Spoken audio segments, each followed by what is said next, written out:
Olá a todos, bem-vindos ao Let's Speak About. Eu sou o José Morgado, docente da Faculdade de Educação Física e Desporto da Universidade de Lusófona e também investigador no Centro de Investigação Desporto e Educação Física, Exercício e Saúde da Lusófona.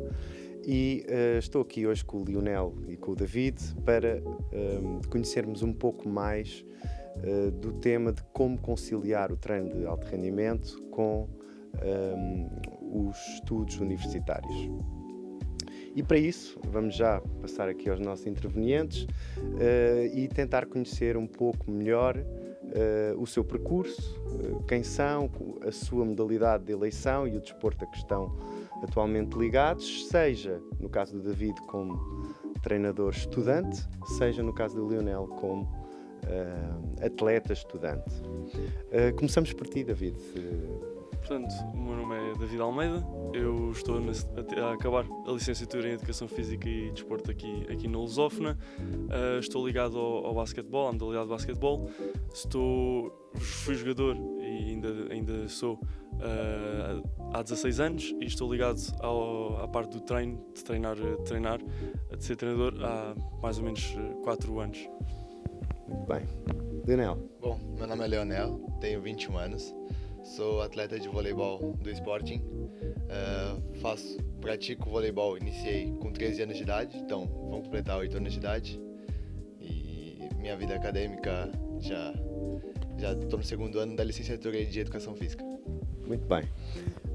No teu caso, David, então és duplamente treinador-atleta e estudante-atleta. Atleta não com tanta importância, mas pronto, manter-me ativo sempre. Ótimo.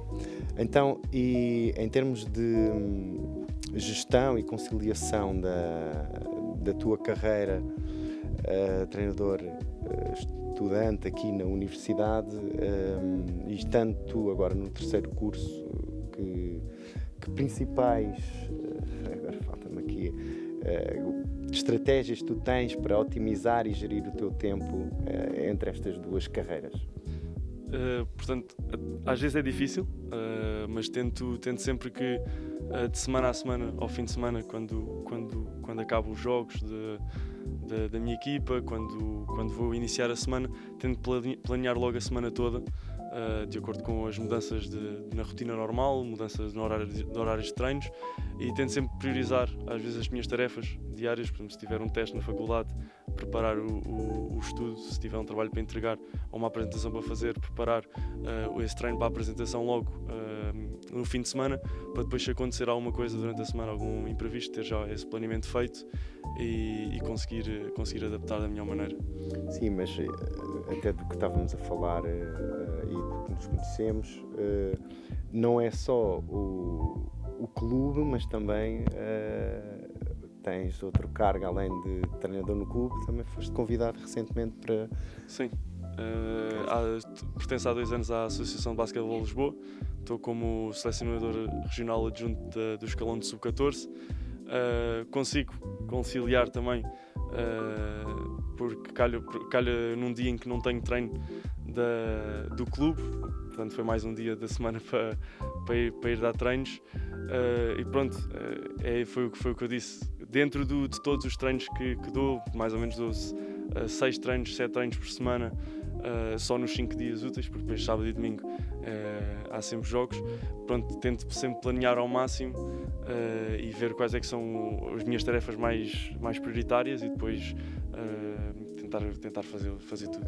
Então dirias que trabalhas de segunda a domingo? Sim, segunda a domingo, sim.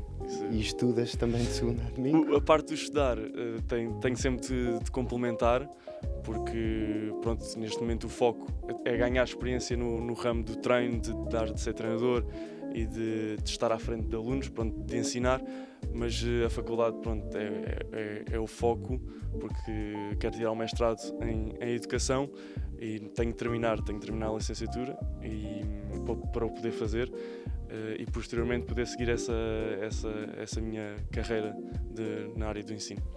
Bem, então dá-nos assim um exemplo de um dia típico durante a semana e já agora, se puderes, também um dia típico de fim de semana. Ok. Então, durante a semana, os dias são mais ou menos iguais. acordo, pronto, despacho-me para vir para a faculdade, tenho aulas por norma na parte da manhã, uns dias almoço, consigo ir almoçar a casa e outros dias tenho de almoçar na faculdade porque tenho uma aula depois à tarde, mas normalmente termino as aulas às 3 no máximo, 3 da tarde. De seguida, ou trato um bocadinho também de mim, vou ao ginásio, faço alguma coisa para mim e depois vou para casa muitas vezes planear o treino, ou acabar de planear o treino da tarde, às vezes, e muitas das vezes estudar ou adiantar trabalhos da faculdade. Portanto, a minha tarde baseia sempre no que é que eu tenho de fazer, no que é que são as minhas tarefas, se tenho um treino para planear ou se tenho de estudar ou fazer trabalhos. Depois por volta começa a dar treino ali às 6 da tarde, portanto, até nem é uma hora muito tardia. Às 6 da tarde vou a dar treino até por volta das 7h30, 8. Venho a casa jantar muito rápido e depois vou para o meu treino enquanto jogador, não tão a sério, mais de uma forma lúdica, mas portanto tenho os dias por norma a começar às 7, 8 da manhã quando acordo e acabar às 11h30, meia-noite. Portanto é um bocadinho difícil depois de conciliar depois o resto, mas, claro. Mas faz. Vou aproveitar que estavas a falar de um dia típico e que puseste aqui a universidade para perguntar ao Lionel, em termos de conciliação aqui dos estudos na universidade e no clube. A universidade é flexível nesta gestão da tua... Ajuda-te a gerir a tua carreira dual? Sim, com certeza. A faculdade, todo o início de semestre do ano letivo, ela disponibiliza para nós alunos um calendário de aulas.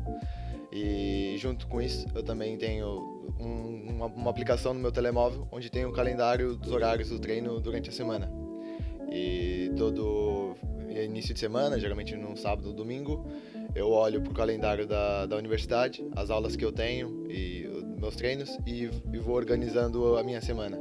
E também todo início de semestre eu costumo perguntar para os professores, porque tem dias em que eu tenho treinos bidiários, então eu costumo conhecer os professores nos primeiros dias de aula e pergunto para eles, explico a minha situação, digo que eu sou atleta do esporte e às vezes tenho 2 treinos no dia, e explico para eles se eu posso fazer uma troca de aulas, às vezes quando eu precisar, para não poder faltar no treino e também não deixar de perder um conteúdo da aula. Claro. E os professores, na maioria das vezes, como já foram atletas e sabem dessa realidade, eles na maioria das vezes não, todas as vezes deixaram. Ok, e conciliam entre eles. Por acaso, no meu caso também fui atleta, estudante e depois também treinador-estudante, portanto sei bem o que isso significa e acho que realmente é algo que é transversal a quase todos os nossos docentes, seja do treino desportivo, seja de exercício e bem-estar e até de educação física, haver essa consideração por quem consegue e tem esse objetivo de conciliar as duas carreiras. Muito bem, então e da parte do clube, que tipo de apoio tu tens e consegues que te facilitam no fundo aqui a gestão da carreira? Bom, o maior apoio que eu recebi do clube foi a minha bolsa de estudos. Sem essa bolsa hoje eu não estava aqui fazendo essa entrevista, tendo esses estudos todos.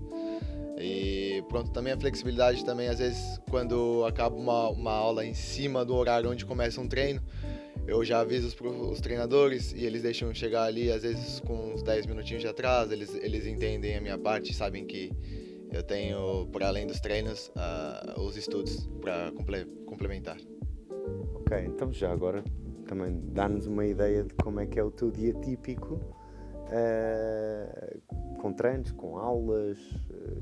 Bom, meu dia típico começa com um pequeno almoço reforçado, geralmente acordo por volta das 7 da manhã. Eu sempre imagina, a aula pode começar às 9 horas da manhã, eu acordo sempre 2 horas antes da aula, porque eu demoro 1 hora para me despachar, para tomar um pequeno almoço, etc. E o meu sogro também acorda mais cedo, ele me deixa, como eu moro do outro lado do rio, ele me deixa na estação fluvial dos barcos. eu apanho um barco até o Cais de Sodré, depois apanho um metro até o Campo Grande, inicio as aulas. Entre uma aula e outra, também no dia anterior eu deixo preparado na minha mala o lanche, o almoço. Entre uma aula e outra, às vezes me dá fome, eu vou lá, como alguma coisa. Depois inicio outra aula. Na maioria das vezes, como demoraria muito tempo para voltar para casa, eu almoço por aqui. E os meus treinos, que já são de tarde, geralmente começam às 5h45 da tarde. Então dá tempo de eu acabar uma aula, comer mais alguma coisa e ir pro treino. E a maior flexibilidade que eu tenho ainda por cima é que o Sporting é aqui do lado, praticamente. Então dá uns 10, 15 minutos a pé. Já chego lá e já consigo treinar, fazer o ginásio, fazer o treino com bola. E depois acabo para ir por volta das 7h15. Tomo meu banho lá no mesmo pavilhão, volto para casa, apanho de volta o metro, depois apanho o barco e chego por volta das 7h45, 8h30 da noite em casa. Aí depois só sobra para mim poder jantar e descansar. Mas nesse dia não estudaste? Eu estudo conforme aquilo que eu planeei. Imagina que tem os intervalos dentro das aulas, eu lancho, faço a revisão de alguma matéria, aproveito que aqui na universidade a gente também tem um espaço, uma sala de informática, onde tem os computadores disponíveis. Às vezes, quando eu não consigo trazer meu computador por colocar muita coisa na mala para durar durante o dia e não ficar muito pesado, eu utilizo a sala para poder revisar as matérias, organizar os conteúdos. Ok. O que é indispensável nessa mala que ocupa tanto espaço que não dá para pôr um computador? Para além do caderno, estojo, eu costumo levar um livro para poder ler durante o caminho. Ok. Também tem as roupas dos outros esportes que eu tenho que praticar aqui dentro da faculdade para cumprir o plano da aula. E também tem a questão da comida, que não é só uma, para durar o dia todo. Geralmente eu coloco 4 tipos de comida diferentes dentro da mala, então às vezes acaba ficando muito pesada. E uma necessaire para poder suprir as necessidades, escova de dente, perfume, desodorizante, entre outras coisas. E agora que amanhã vais ter uma aula um teste de nutrição. Portanto, agora percebes bem que o valor energético, pois é. Não é? Por isso é que disseste, isto é um pequeno almoço reforçado em termos calóricos, e depois, claramente, o dispêndio que tu vais ter num dia-a-dia, praticamente o dia todo fora, e com treino, e com exercícios físicos, de acordo com cada modalidade, implica esta gestão do aporte nutricional.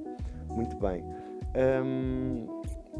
Estavas a falar da família, e aqui já chega a ti, Lionel, mas queria saber também, durante este processo todo, ambos tiveram que ter um apoio familiar, e como é que sentiram isso, seja na transição da carreira académica para treinador, seja de estudante para atleta? David. A minha família sempre me apoiou muito e sempre quase, não vou dizer, vou usar um termo, empurrou para aqui para esta área. Não foi porque eu não queria, eu queria vir, mas eles sempre disseram que era uma coisa que eu gostava e que se seguisse ia ser mais feliz, digamos assim. Sempre me apoiaram nestas decisões de ser treinador, de vir para a parte do ensino. Uma coisa que é um bocadinho materialista, mas tenho de dizer, foi o apoio, por exemplo, só de ter carro nesta rotina toda que eu tenho. Eu, se tivesse, como o Lionel, se tivesse de andar a transportes públicos, eu não fazia metade, se calhar, do que consigo fazer, porque o carro permite-me, eu consigo deixar o carro quase à porta da faculdade, ando de carro para todo lado, e isso é um grande privilégio nos dias de hoje. E facilita fundo, a autonomia, a gestão dos tempos. Sim, não é? Sim. Ainda vimos agora, quanto tempo ao todo é que tu perdes por dia nos transportes públicos? Dá por volta de 1 hora. Ok. Pronto, rentabiliza, não é? Exato. Com o livro. O livro, eu às vezes... Mas são este tipo de estratégias que são importantes. Exato. E eu, pronto, com o trânsito aqui em Lisboa também às vezes não facilita, mas ajuda muito essa parte familiar, que me permitiu ter... E em casa também? Em casa, sim, em casa ajudam e pronto, e o apoio só de estarem presentes, e sempre que me falta alguma coisa estão lá para me ajudar. É sempre, e há algum tipo de conselho? Eles são conhecedores também sim, das exigências? Sim, por exemplo, o meu pai também é treinador, também tem, não com muito, acho que tirou mais por curiosidade, mas é sempre bom ter também uma pessoa para discutir em casa sobre às vezes nem é preciso ser basquete, às vezes sobre a forma como lidamos com o atleta, a forma como falámos com ele, alguma ação que não tivemos que que outra pessoa tem outra opinião, dá sempre para discutir, e acho que depois essas discussões fazem com que nós sejamos melhores numa próxima vez que... Portanto, a questão pedagógica de teres também estudantes atletas. Exato. Não é? Exato. Isto é todo um complexo ecossistema aqui que se cria, porque à partida vocês também serão, e no teu caso, um futuro treinador, esperemos nós, não é? Ou professor, não sei, quais são os teus objetivos quando terminar? Eu pretendo fazer um mestrado em gestão desportiva. Ok.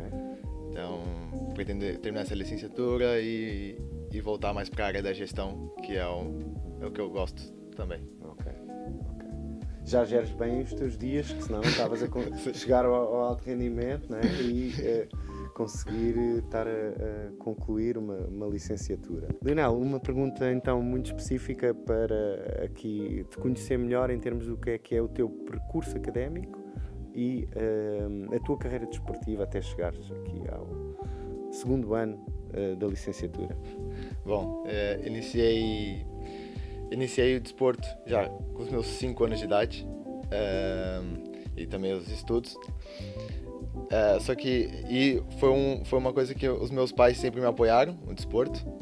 Eu costumo pensar também e dizer que a minha mãe é aquele tipo de pessoa que vê o desporto como uma forma de oportunidades para mim conquistar as coisas, e foi assim que foi acontecendo durante a minha vida. E o meu pai é o tipo de pessoa que, independente do desporto que eu escolhia, ele sempre me apoiava. E como todo miúdo, desde pequeno eu sempre sonhei em ser um jogador de futebol, principalmente no Brasil. Nessa época eu morava no Brasil, e fui levando esse pensamento. Mas tirando futebol, já pratiquei futsal, basquete, já pratiquei todo tipo de desporto. E desde então, a minha mãe, com meus 13 anos de idade, a minha mãe apresentou o voleibol, porque ela que gostava do desporto. Eu meio que comecei a praticar esse desporto de uma forma obrigada, por assim dizer, porque eu queria ainda ser jogador de futebol. E ela apresentou e disse: olha, eu vou colocar você e a sua irmã nesse desporto, minha irmã mais nova, e vocês vão praticar. E eu falei, ok. E aí eu comecei lá, mas não era o que eu queria. Depois ela continuou insistindo, e eu com o tempo fui esquecendo que era uma obrigação e comecei a pegar um gosto. É engraçado que eu também penso que o desporto e a minha vida acadêmica sempre andaram de mãos dadas, e eu não percebia isso até um certo ponto, porque quando eu estava na 8ª série, os meus pais tiveram uma conversa comigo e com a minha irmã mais nova a dizer que a gente estudava em um colégio particular, e eles colocaram a gente não tinham mais condições de continuar bancando. A 8ª série equivale a que idade é que tu tinhas na altura, só para nos enquadrarmos? Foi quando eu iniciei o voleibol. 13, 14 anos, sim. Okay. E eles tiveram que optar por colocar a gente numa escola pública. E aquilo ali foi uma realidade. No Brasil, a realidade entre uma escola pública e particular são totalmente diferentes uma das outras, coisa que aqui em Portugal, que eu costumo dizer que uma estrutura de uma escola pública aqui equivale a uma escola particular no Brasil. Então, pra gente perceber o nível de diferença que é. E quando eu percebi essa realidade, que ela teve que colocar a gente numa escola pública, eu falei assim, tá. E a minha mãe, ela sempre usou, como eu disse, o desporto ela sempre enxergou como uma oportunidade. Então, ela dizia, filho, tenta treina, se destaca, faça o seu melhor, porque com o desporto você consegue abrir outras portas, você consegue ter uma bolsa de estudos e entre outras coisas. E pronto, foi assim sendo. A minha irmã estudou um ano na escola pública, na mesma escola pública que eu, e no ano seguinte ela conseguiu uma bolsa de estudos numa escola de topo particular lá na nossa cidade, através do voleibol, que ela também praticava na época, ela iniciou junto comigo. Mas eu ainda não tinha conseguido. Eu fiquei mais um ano estudando na escola pública, treinando também pela equipe da escola pública, participando de campeonatos, etc. Até que no meu 11º ano eu consegui uma bolsa de estudos 100% numa escola particular em outra cidade. Então ali, já por volta dos meus 16 anos, eu já andava de transporte público de uma cidade a outra para estudar e ter uma melhor base de estudos e também levar ao desporto. Eu não referi, mas chegou uma decisão difícil da minha vida em que eu tive que escolher largar o futebol, porque já não conseguia conciliar o futebol e o vôlei juntos, eu tinha que levar um mais a sério. E foi aí que, com base naquilo que eu pensei e vi de oportunidades, eu vi que o vôlei era mais vantajoso e podia dar mais certo. Foi então que eu concluí o meu ensino secundário nessa escola, nesse colégio, desculpa. E depois disso, a minha mãe falou assim: filho, eu não consigo te pagar uma licenciatura, então você vai ter que ou pagar você mesmo ou conseguir uma bolsa. E eu, ok mãe, tudo bem. Depois disso, depois que eu acabei o secundário, eu fiquei um ano só a treinar e trabalhava os fins de semana em festas infantis, tanto como garçom, como animador de festas, para poder juntar um dinheiro, e juntando todos os fins de semana, e conseguir pagar um documento do meu pai de nacionalidade, porque a família do meu pai é portuguesa. Então a gente já tinha essa conexão e eu já comecei a fortalecer esse pensamento de vir para Portugal.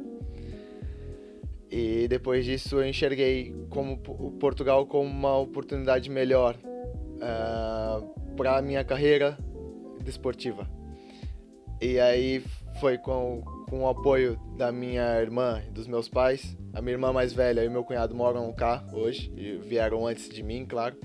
Se estabeleceram cá e me apoiaram a vir para cá. Me ajudaram também com a questão da passagem e tudo. E eu falei, ok, deixei para trás a minha família quase toda. Meus pais moram hoje no Brasil, então eu tenho que lidar com essa distância, já me acostumei. E eu vim para cá, fiz um teste no nosso clube vizinho, que eu não posso citar nomes. Fiz o teste, passei, fui aprovado. Depois, 2 semanas depois, fiz um teste no Sporting e também fui aprovado. E pronto, com base nas decisões, decidi ficar no clube que eu tô hoje, que é o Sporting. E graças a Deus consegui a licenciatura. Depois mostrei pra minha mãe e falei, olha mãe, eu consegui aquilo que a senhora pediu pra mim fazer, que era a única saída. E hoje, que nem eu disse no início, graças ao desporto, eu consegui ter tudo na minha vida em questões acadêmicas. Consegui bolsas de estudo tanto no colégio na época, para melhorar a minha base, tanto como agora na licenciatura, que é mais um passo na minha vida, mais um início de carreira. Ok. E é uma história realmente interessantíssima e de perseverança, resiliência, e também realça aqui a questão de muitas vezes os jovens de início da adolescência acharem que sabem o que querem, mas com o acompanhamento adequado em termos familiares, as orientações muitas vezes são bem dadas e resultam, não é? E ainda bem, outra das coisas foi a tua prática de diferentes modalidades desportivas,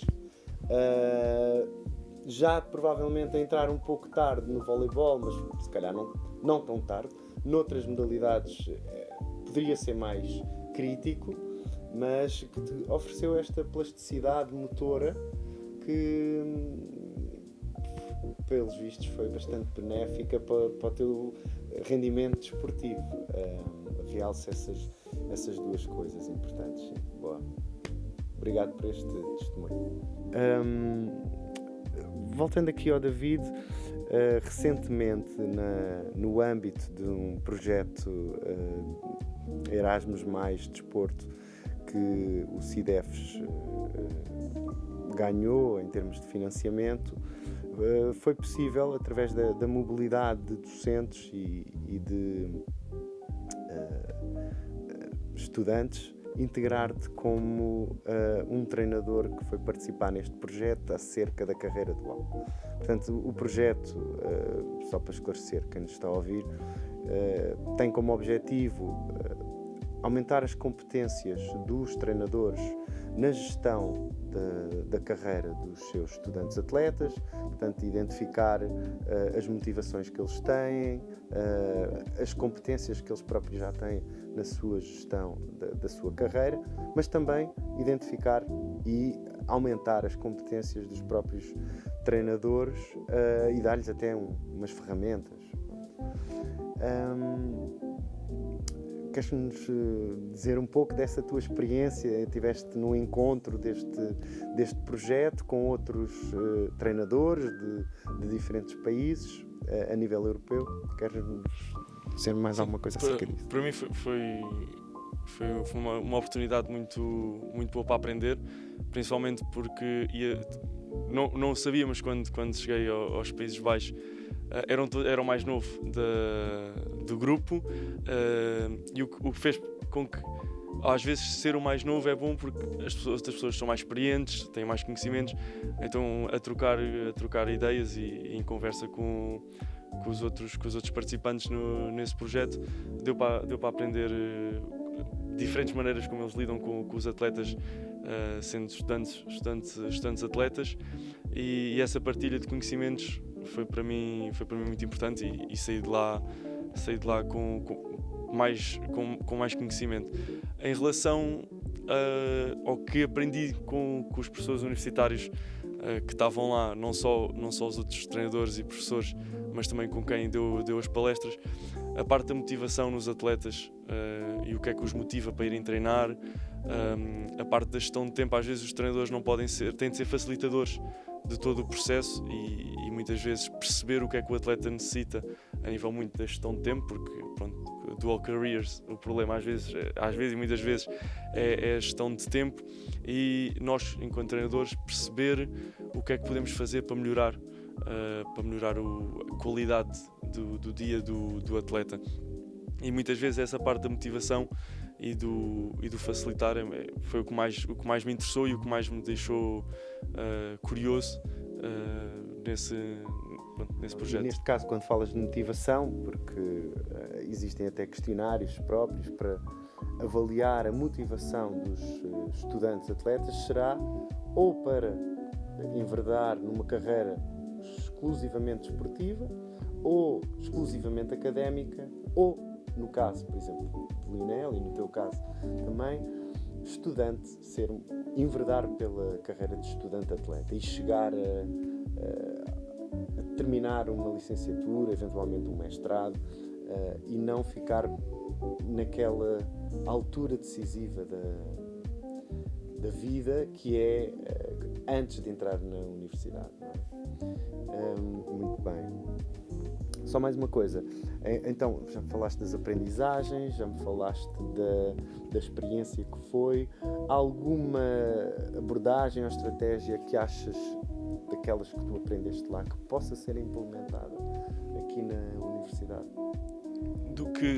Da partilha de conhecimentos que tive com os participantes dos outros países, muitos dos outros países têm os problemas que nós temos aqui em Portugal.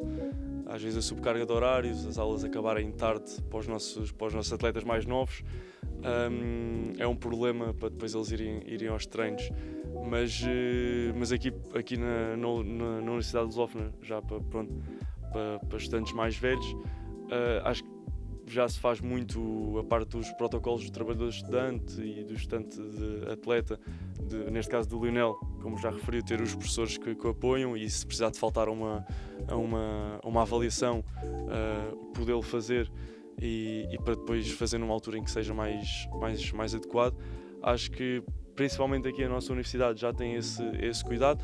Os outros participantes também referiram algumas estratégias que têm. Lembro-me das pessoas lá que vieram de Espanha dizer que eles tinham um centro de atletas, digamos assim, e que eles saíam da escola e iam diretamente para o centro para fazer as suas modalidades, e que facilitava aí esse processo dos estudos e de ser atleta. Mas acho que é isso. Os problemas existem, mas acho que aqui a nossa universidade está a combater isso. Não só na universidade, mas também a nível nacional. Temos as UARs, que são escolas específicas que facilitam, mediante uma avaliação prévia dos estudantes atletas e dos seus níveis, identificam determinados atletas que podem ser integrados nesta rede de escolas e facilitar-lhes, lá está, a gestão do tempo de acordo com as necessidades que têm em cada uma das modalidades, sejam elas individuais ou coletivas, tenham jogos semana a semana, tenham competições aqui e ali, internacionais, e isso tem dado bastante frutos, e vê-se pelas classificações que temos tido nas diferentes modalidades, desde o atletismo, passando pelo judo, passando pela natação, e depois nas modalidades coletivas. Alguns dos melhores e dos medalhados têm saído dessa rede de escolas. E, ok, estamos a falar de alta competição, por exemplo, no caso do Lionel e no caso destes estudantes, atletas que saem desta rede de escolas, mas muitas vezes há atletas, estudantes que treinam quase ou mais do que tu, vamos dizer assim, mas não têm esse nível de alta competição, não chegaram a ser profissionais, mas são amadores e mantêm. Mas existe forma deles também se candidatarem a este estatuto de estudante-atleta, por exemplo, aqui na universidade. Como é que eles podem fazer isso? Primeiro, eu tenho o apoio da direção do nosso curso. Okay. Então, eu já conheço todos, o Paulo Cunha, tem o professor Paulo Cunha, tem a coordenadora Isa, entre outras. E pronto, é só tu apresentar, no meu caso, apresentei a situação, onde eu sou atleta do Sporting, e eu mostrei que eu tenho treinos. O Sporting também providenciou meio que um CV, dizendo que eu tinha treinos e etc. E apresentou à faculdade. E a faculdade, com base nisso, entendeu que eu era um atleta de alta competição e me deu esse estatuto. Ok, ótimo. Ainda bem que há esta, no fundo, opção prevista, e que os clubes também conseguem facilitar esse aspecto. Eu penso que já ficámos aqui com uma boa ideia do vosso contexto e do contexto da universidade em relação a este tema. Portanto, agradeço a ambos. Gostava só, a título de conclusão, de pedir aqui para darem uns conselhos rápidos aos teus colegas universitários que gostariam de realizar atividade física ou eventualmente algum desporto, mas que dizem não ter tempo para o fazer. No meu caso, acredito que, primeiro de tudo, a gente começa tudo pela mente. Acredito que a gente deve mudar a mentalidade da questão de não ter tempo. Acredito que todo mundo consegue, ali, entre um espaço de aula e outro, consegue arranjar um tempo. No final do dia, se você somar e dividir direitinho, consegue ver que sobra um tempo para você fazer aquilo que te apetece fazer, aquilo que você gosta de fazer. Nem que seja no início, não é preciso fazer um treino diário de 1 hora, 1 hora e meia. Mas sim uma caminhada de 15, 20 minutos já ajuda já a iniciar essa questão dessa rotina. Ainda mais porque há estudos em que indicam que um treino, uma atividade física diminui o estresse e aumenta o nosso foco. Ou seja, para um estudante isso é perfeito. Claro, muito bem. Ótimo. Então, neste caso, David, para concluirmos com os teus conselhos, o que é que achas em termos que a universidade podia fazer para promover mais e melhores oportunidades para os estudantes praticarem atividade física? Vou dizer, talvez, de tudo o que a universidade já permite, que a flexibilidade de horários, que já foi referida aqui, talvez às vezes colaborar se calhar com clubes ou com vamos dizer, ginásios, com cadeias de ginásio, às vezes para facilitar essa prática da atividade física, ou às vezes mesmo aqui haver um clube dentro da faculdade que promovesse a atividade física. Neste caso já temos aqui o ginásio, mas pronto, há outras coisas diferentes. Muitas pessoas podem não gostar de ginásio e promover outro tipo de atividade física, e haver esse clube que pudesse facilitar isso. Ok, a ver se as pessoas estão atentas aqui da Universidade ao nosso Let's Speak About de hoje, que vai ficar por aqui. Nós discutimos então a conciliação da carreira dual, estudante, atleta e estudante treinador, com o Lionel e com o David. Uma vez mais obrigado, e até ao próximo episódio.